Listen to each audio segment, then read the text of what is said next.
Pour les courbes de couleur, donc pour le rouge, le vert et le bleu, là, forcément, vous allez monter la luminosité de votre couleur rouge, et là, vous allez utiliser votre couleur complémentaire. Et qu'est-ce qui est complémentaire au rouge? Si vous y connaissez dans la colorimétrie RVB, il faut savoir que l'opposé du rouge, c'est le cyan.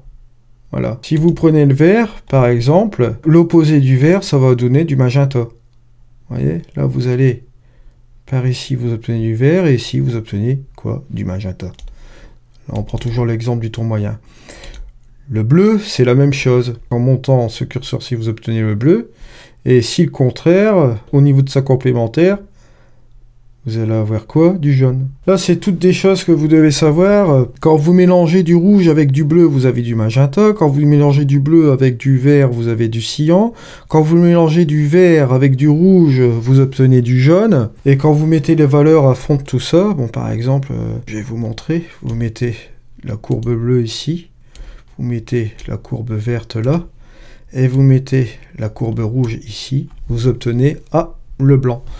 Pourquoi? Parce que tout simplement, vous avez appliqué la luminosité à 255 de toutes ces couleurs-là.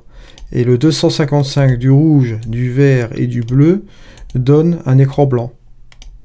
Inversement, si vous ramenez votre couleur du bleu, du vert et du rouge complètement en bas, un écran noir. Appuyez sur la petite molette là pour revenir à 0.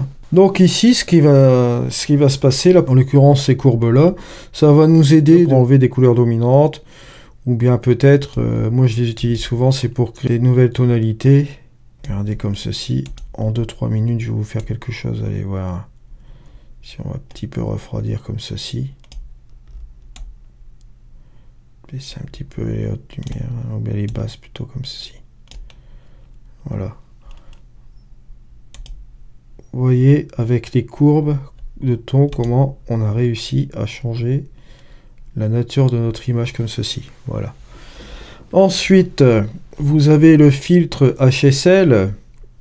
Donc HSL, c'est quoi? C'est la tonalité, la teinte, la saturation et la luminance. La luminance, donc on change la luminosité de la couleur. On va commencer par la tonalité. Par exemple, je vais prendre le curseur bleu. Plus je vais ramener mon curseur bleu vers la droite, plus la teinte va tourner, vous voyez, dans une teinte un petit peu plus violine comme ça. Plus je vais aller vers la gauche, là ça va tourner un petit peu plus vers le cyan, comme ça, une chose comme ça. Sur le vert par exemple ici, vous voyez, on intensifie la teinte du vert vers la droite.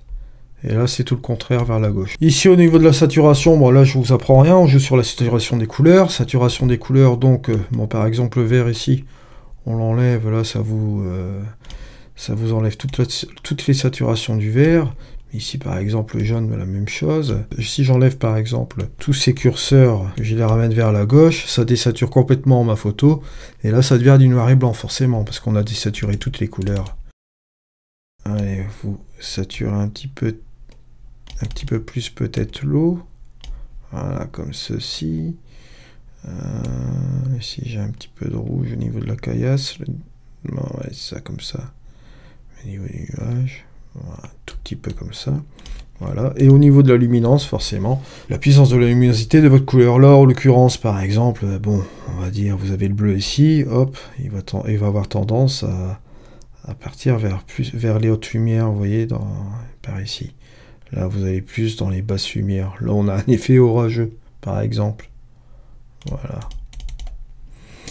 Ici, bon, le vert, c'est la même chose. Vous voyez, lumière plus pétant comme ceci à la droite. Et à la gauche, vous voyez, ça obscurcit carrément. On joue sur la luminosité des lumières. Plus on va vers la droite, plus c'est lumineux. Et plus on va vers la gauche, forcément, ça perd de sa luminosité.